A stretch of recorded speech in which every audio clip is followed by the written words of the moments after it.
the clans? The firstborn child. Rhaenyra. No queen has ever sat the Iron Throne. The king has an heir, Daemon Targaryen. I will not be made to choose between my brother and my daughter. Hello everybody, welcome back to Screenstars. I'm here today to bring you my review, my thoughts, my first impressions on the pilot episode of the new Game of Thrones prequel show, House of the Dragon. It stars Paddy Considine, Emma Darcy, Matt Smith, Rhys Ifans, Eve Best, and we have Millie Alcock as well. Now, as I've mentioned, this show is set something like, I think it's around 200 years, something like that, before the events of the Game of Thrones show that we are all so familiar with. And this essentially tells the rise and fall, if you like, of the Targaryens.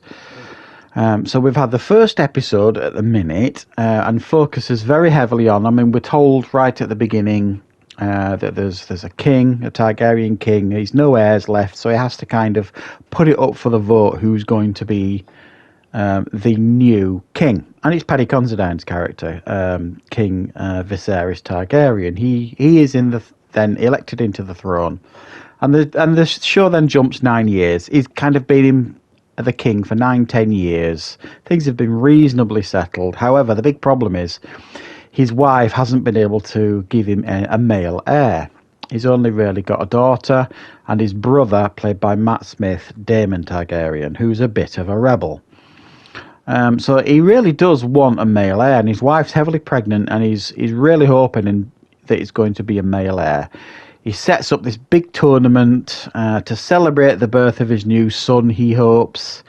Tragedy strikes, and then he's got to kind of come up with a plan B, all at the same time trying to ward off all the political dramas that are going on around him and the obvious chess manoeuvres by his roguish brother, who has got his sights firmly set on the throne.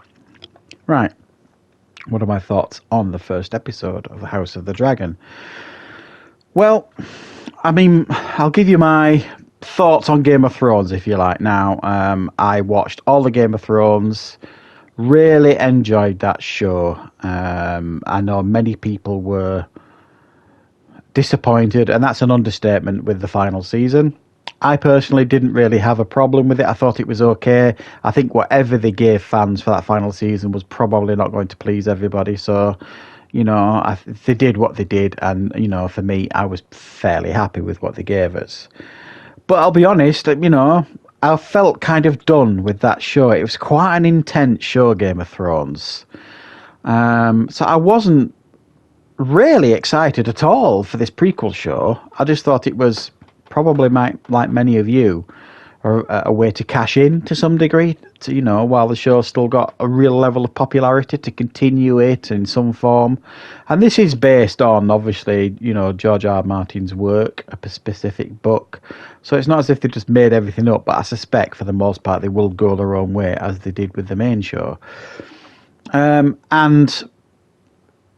So, like I said, I wasn't overly excited to check this show out, but I thought that, well, the pilot's episode's up. I'll give it a go, and if it's not for me, I won't carry on, or I'll maybe binge watch them, you know, in a couple of months when all the episodes are up, because I think it's a 10-episode run this first season.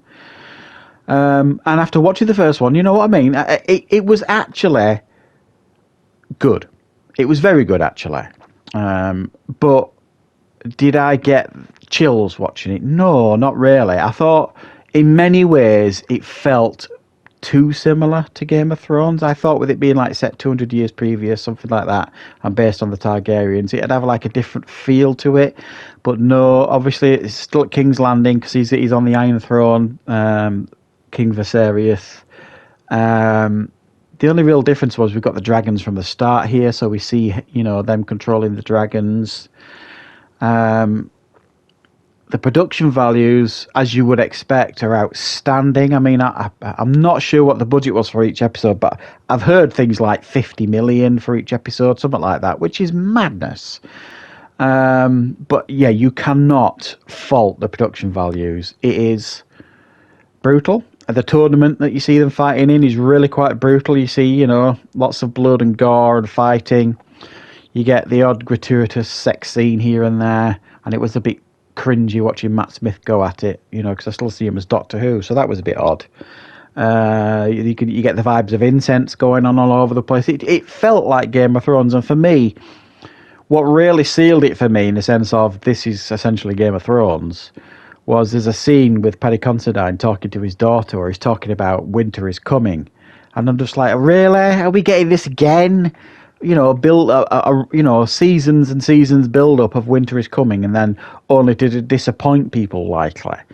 So it feels like it's following very, very similar beats to the original Game of Thrones. Very political, lots of brutal fighting, lots of sex scenes, which I'm not really complaining here because that's essentially what Game of Thrones is. I don't know what I was expecting. Maybe it to feel different, look different, have a different vibe to it.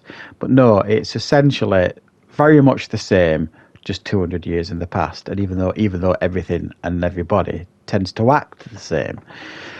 So yeah, I think this is going to be a top quality show. I mean, it's already getting superb reviews. I've not gone into any depth looking at what the real Game of Thrones fans are thinking of it, but the overall feeling I'm getting is pretty positive here for the show.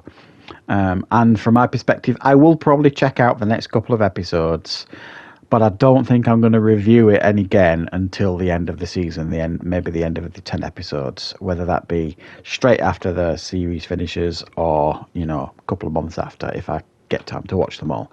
But if you've been really looking forward to this, I genuinely don't think you're going to be disappointed. It's top-notch stuff, some good action, some good characters, some good political intrigue, all that kind of stuff, all that good stuff you expect from Game of Thrones.